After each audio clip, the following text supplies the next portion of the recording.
Hi, my name's Katie and I have ADHD and borderline personality disorder, and this is my story. My story started in 2022. I was working in funeral homes with my dream job, and in the June of 2022, my children's father passed away from a blood clot to the heart at the age of 33. After he passed away, I struggled mentally with relationships, grief, and navigating life without having the support of their dad.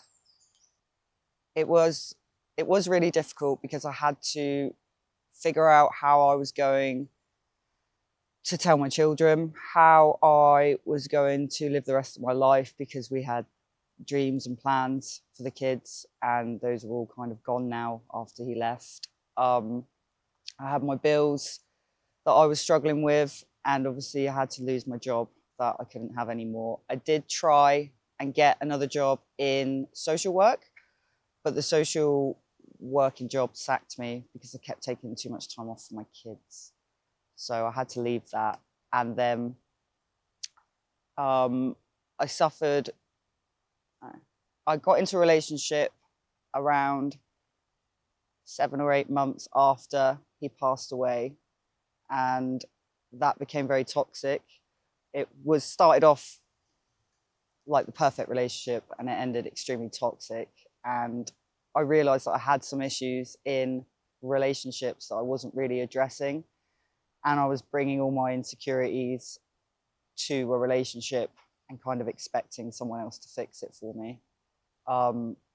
So around that sort of time, I started doing DBT therapy, which was 4 hours a week. It was 1 hour with a therapist and then 3 hours in a group therapy. And then once being in the therapy, I started realizing and understanding myself a lot more. But the grief was probably the main thing that was sort of going through my mind, and then the lack of people that I had around me, because I was losing a lot of family around me, and me and the children were becoming quite lonely, I suppose. It affected my mental health in many ways. I was extremely suicidal. I'd been suicidal all my life anyway, but this kind of really made me not want to be around. And the main issue I had was I felt no good to my kids.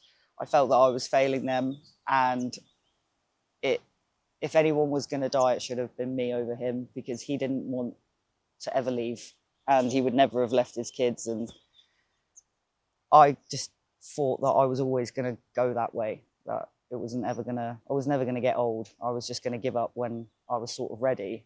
And I had to sort of unlearn all of that and try and not feel that way. But I had many attempts where I would try and take my own life. But obviously they wouldn't work. And then the other effects it had was, because I have BPD, I have what they call like an abandonment fear. And when people leave you in reality, that can just make that 10 times worse, because evidently people are just leaving. And I think one of the biggest things that I had to deal with was understanding that he was gone. Okay. So the main issue that I had to deal with was having to be independent on my own, having to have my kids 24/7, and learn to adapt, learn to how to make money, how to not have someone there all the time to provide me with whatever I needed. And their dad was amazing. You could just text him and he'd get new shoes for the kids. And I could walk around the shops, take pictures of Christmas presents and just send them to him and he'd go buy them. So he was really such a huge support that I don't think I really appreciated as much as I would now. I think the hardest thing was probably telling the kids. I remember the day after it happened, the morning, I just took them to school and they didn't know. I just thought, People were telling me, just take them to school, and then you've got until they come back from school to try and figure out what you're going to say and everything. So I remember taking them into school and they were talking away about their dad, and I just had to push through. And then after school, we took them home, and that's when me and their family, the dad's family, told them. But within minutes, like my daughter was 3 and my son was 6. So within minutes, they were out playing on the slide in the garden. And it was strange, but I also knew, part of me felt relief that it wasn't as bad as I thought it was going to be, because they just didn't react to it. But I knew that there was going to be more to come. And I think one of the hardest things that I struggle to think about is the kids' future and the moments that they're going to realise they should have had a dad. So like my daughter being walked down the aisle, like she's 6 now. No, she's 7, sorry. So she's 7 now. She doesn't know that she needs her dad to walk her down the aisle, but she will eventually. And it's like they have to learn grief over and over and over again just to understand what happened. I try and be very open about what happened, but I also try not to bring my own paranoia and anxiety into it, because I have my own reasons as to why I think it happened. But that's not something I really want to put on them. But it's something that I can explain more. And then we got the funeral like taped as well, so when they want to see that, they can see it as well, because I just thought it'd be better for them. And I think working in the funeral business when he died was probably my worst enemy. It was probably the worst thing, because I knew too much. And it affected me as in I would have flashbacks from the event when the funeral was going on. I just had these awful thoughts of what they were doing to him and the things that happen when you pass away and things like that. And it was very difficult to deal with. I never expected him to go out of either of us. I thought it would be me, because he was so dedicated to his kids and he'd just never have left them. You've obviously been through so much in the last, how long ago was that? It'll be 4 years this year. 4 years? Yeah. This year. That wasn't long ago, was it? No. It's gone really quick, but also really slow. It's hard to explain. I think anyone that's gone through trauma, even when people lose people later in life, parents and things, even if people die, and live to 100, there's going to be trauma there, and no one wants to say bye to anyone, but when it's your part, when it's your ex-partner, but you've had a good relationship, and the fathers of your children, which is still a big part of your life and their life, there must be so much going through your head. And I'm sure you still get that. Yeah. Right? My brain never really stops, to be honest. It's always thinking of the what ifs and the future as well. Like, how do I cope? How do I navigate everything? And I think it's the biggest thing, the scariest thing for me is that it's all on me. And for the first time in my life, there's no one else. And that's really strange, to also have the confidence in yourself to know you're making the right decision, as well as before, or just ring my mum up and be like, am I making the right decision? And then her opinion would mean more than my own opinion. And if she said no, I wouldn't do it. Like, if she said yeah, I'd do it. But now, because I don't have as much access to those things anymore, I think I have to choose, like, trust my own judgment over everything. And that's been one of the scariest things to overcome, I think, is believing in myself. Yeah, and which you should, and which a lot of people should. There'll be a lot of single parents and, other parents out there that have gone through similar. Yeah. Oh, I think since this, because there's a charity that me and my kids use, it's called Simon Says, and they help with child bereavement. I've heard of Simon Says. Yeah, they're amazing. They're really, really good. And they help the children, and like the adults just go off into a room and they can sort of chat and do what they want. But the children, they do through loads of different activities, and it helps them a lot. And I think seeing the impact and seeing the amount of kids there is quite, it's sad, but it's also nice, because in my everyday life, when I'm doing the school run or I'm in town with the kids, I hear dad everywhere. Like everyone's saying dad and daddy, and everyone's asked like, where's your dad? Where's this? Where's my dad? And, or even like on the school pickup, the kids will scream daddy as they see their dad. And it breaks me. But I think, and another thing, the anger as well. I used to get so angry about why wouldn't anyone else go? You know, like you see, sounds really harsh, but I was at that stage where I'd see like an old lady walking down the road, can barely walk, and you just like, come on.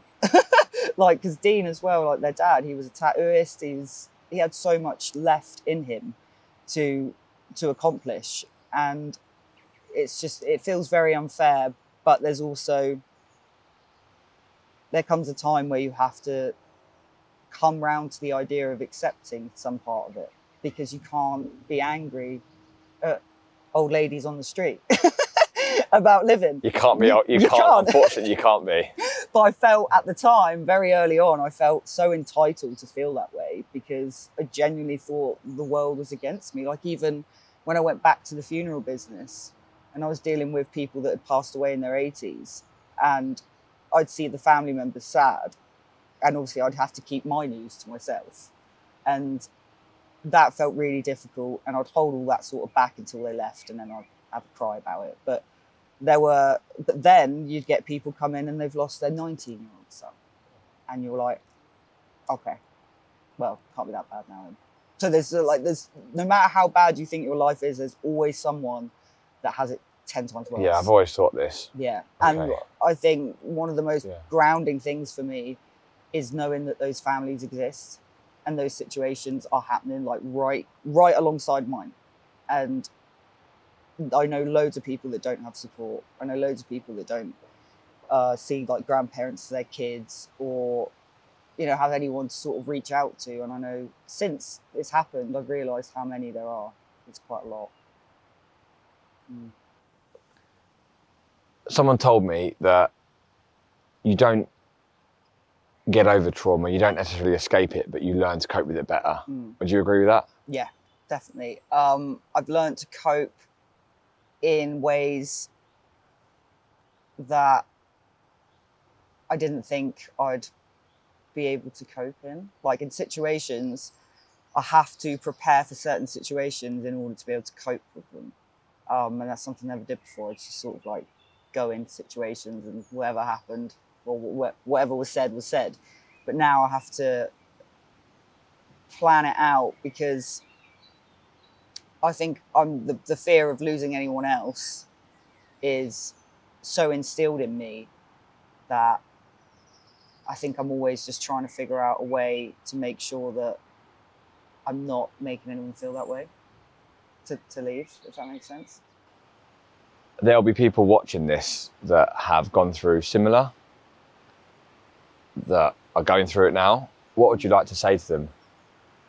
How have you found your light?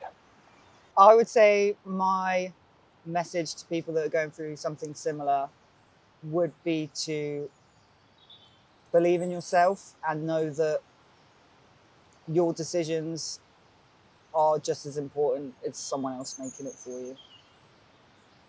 So I would say the main thing that switched in my head was when I attempted to kill myself last year. And I couldn't go through with it. I kind of set everything up and did everything, but I couldn't do it. And I was really annoyed at myself for not being able to do it.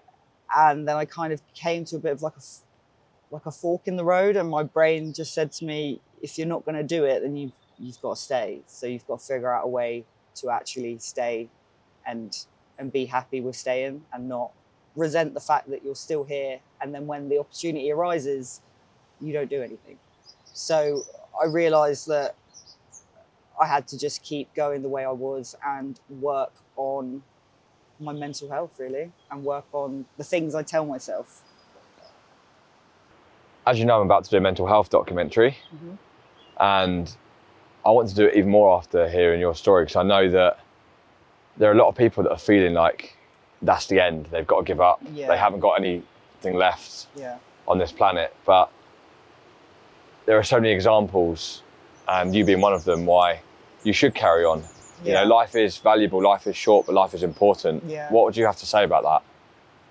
I would say life is really precious, and we all know that our time isn't forever, and we also don't know how long we've got.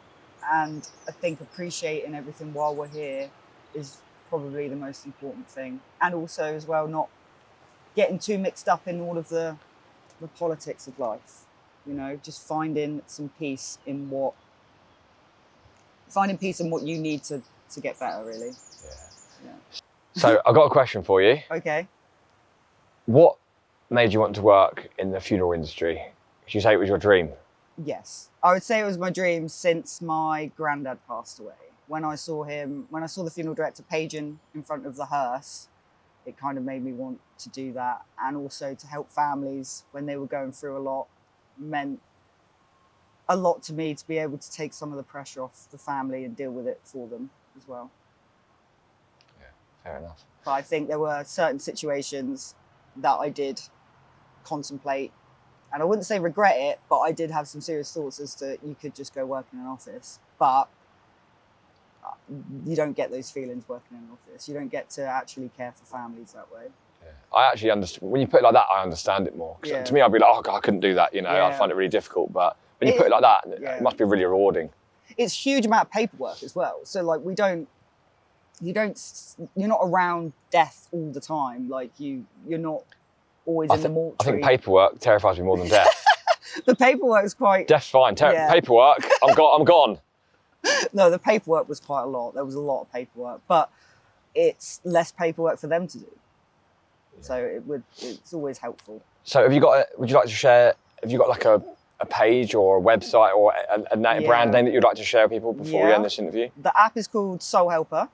Helper. Yeah, so it's going to come out on the App Store and the Apple Store and the Android as well. And hopefully it will come out in the next if you point up here, and I'll put the text up here. Okay, what do I say then? Just do it now. Yeah, there you go. There you go. We'll do it at the same time. Hold up. Put you on. 3, 2, 1. Soul Helper. Soul Helper. Yeah. There we go. I'll put it up there. Okay, cool. Thank you. I'll send it to you. Yeah. But yeah, that's cool. That's it, isn't it? Yeah. Thanks for. That's right. Thank you for sharing your story. I know there's a lot to your story, and I know we haven't gone into everything. It's hard though. Today it's difficult. It would be like a full film. It's not. Well, look, there's no reason why you can't come and see me again if you want to go into more details or other segments in the future. Yeah, definitely. Yeah. Cool. Thank you. You're very welcome.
Hi, my name's Katie. I have ADHD and borderline personality disorder, and this is my story.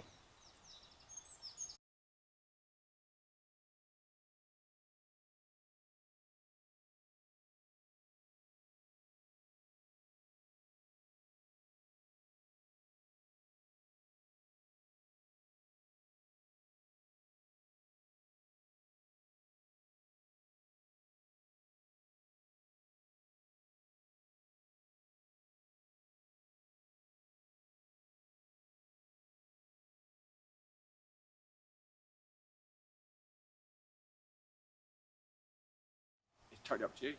Okay. Totally up to you if you want to say the year, if you think that's important. Okay. My story started back in 2022, and I was working in funeral homes with my dream job, and I was also co-parenting with my children's dad, and we had 50-50 custody of the kids. And in 2022, June 2022, my children's father passed away suddenly at the age of 33 from a blood clot to the heart. After he passed away, things got really difficult. I started having issues with jobs, keeping down a job. I had to leave the funeral business because I couldn't give the hours anymore. And I didn't really know what to do. I don't know if that was any good.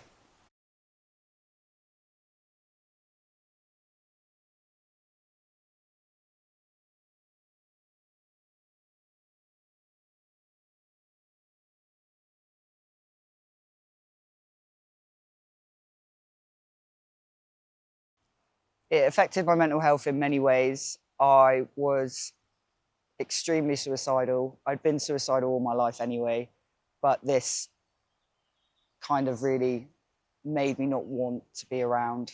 And the main issue I had was I felt no good to my kids. I felt that I was failing them, and it if anyone was going to die, it should have been me over him, because he didn't want to ever leave, and he would never have left his kids. And I just thought that I was always going to go that way, that I was never going to get old. I was just going to give up when I was sort of ready. And I had to sort of unlearn all of that and try and not feel that way. But I had many attempts where I would try and take my own life. But obviously they wouldn't work. And then